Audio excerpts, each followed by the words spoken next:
This is the final word for all that cricket fueled by Kookaburra cricket. I'm Adam Collins. I'm here today at Lord's in a segment I've been looking forward to doing for months.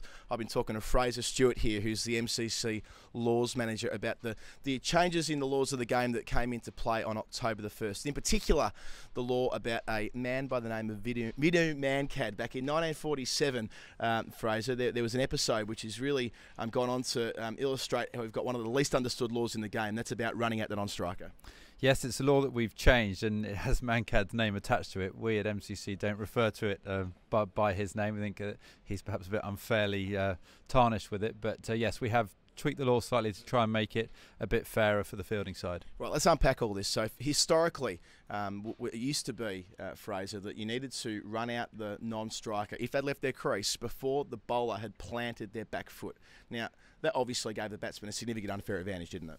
Yes, it was the entering of the delivery stride, which is the landing of the back foot, as you say, and that did allow, particularly when there's a slower bowler bowling, for the non-striker to gain quite a reasonable advantage down the pitch. And you didn't see now when they check for no balls, particularly, you quite often see that the non-striker was 2 or 3 yards down the pitch at the moment that the ball was released, and then when you see at the other end when there's a close run out and it comes down to a matter of centimetres, that advantage is significant. So what we've tried to do is actually copy the ICC's rule that they've had in place for a few years, just to try and bring the non-striker back into his crease for longer. Yeah, it's an important distinction here. The MCC laws are the laws of the game that govern what we play in the park on a Saturday or a Sunday or through the midweek. The professional game have a slightly different code, which has been brought in 2011 for this particular part of the game. But now it changes, isn't it? So now you can be in the middle of your delivery swing and still clip the bails off.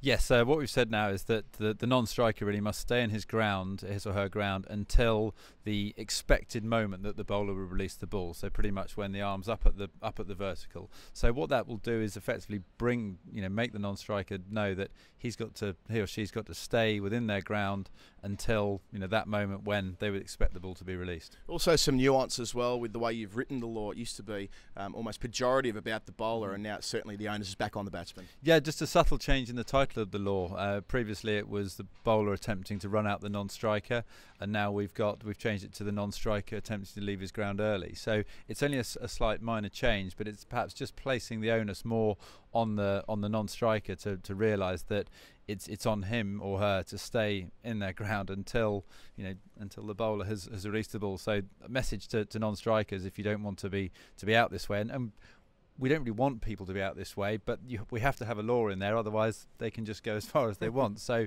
we don't really want it to happen. So the message is stay in the ground until you see that the bowler has released the ball. Now, as I said at the start, the least understood law in the game, I think partly because of how the first time it occurred back in 1947 with Vinny Mankad and Bill Brown. It happened in a warm-up game where he was given a warning first, and he was run out at the non-strikers end. That's sort of pervaded this as we've gone through the years, hasn't it? This idea of a batsman needing a warning. Can you just unpack why that's never really been the case and why you haven't gone ahead with it this time either?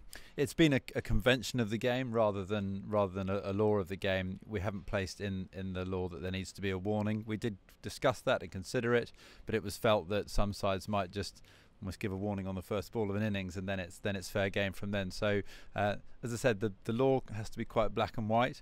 We would still hope that perhaps if this was happening, the fielding side might choose to have a quiet word first before doing this type of dismissal. But it is a legal form of dismissal within the laws of the game, and therefore we can't say there has to be a warning for it. Do you expect it'll also change the way that bowlers have been sort of unfairly maligned when they've attempted this form of dismissal in the past? In the professional game, of course, Joss Buttler was famously dismissed this way in 2014 in a one-day international against Sri Lanka. There was that famous episode in the Under-19s World Cup a couple of years ago where a dismissal in this form resolved a game for the final wicket. Do you think now that bowlers will now perhaps be treated a bit more fairly? I think so. I think perhaps they have been treated as the villain in this, where it's the non-striker leaving the ground early that has actually caused it and set the whole train of events in motion. So yes, I think we are just trying to make it that it's the batsman who's doing something wrong here. If the batsman stays in their ground for the right length of time, then this form of dismissal won't happen. So yes, a bit more sympathy for the bowlers, but it's really up to the batsman to control this. So the message is clear: if you're a batsman, stay in your crease. Thanks to Fraser Stewart from the MCC for running us through this Much debated form of dismissal. Thanks to the MCC young cricketers as well for performing the demonstration out in the middle here at Lords. This is the final word for All Out Cricket, fueled by Kookaburra Cricket. So here I've got the Swing Master ball, and luckily for me I'm naturally an in-swinger. It's great for young children to learn how to swing a ball, but basically for me I hold the ball just slightly twisted, just over the seam like so, with my fingers just on the other side of the seam with my index finger, and luckily my wrist is already in a naturally twisted position as well, so the ball naturally swings that way. And then for me, which is a bit harder to bowl an outswinger, I simply switch it and have it slightly on the other side of the seam and have my fingers just over the middle like that and move my wrist slightly to the other side.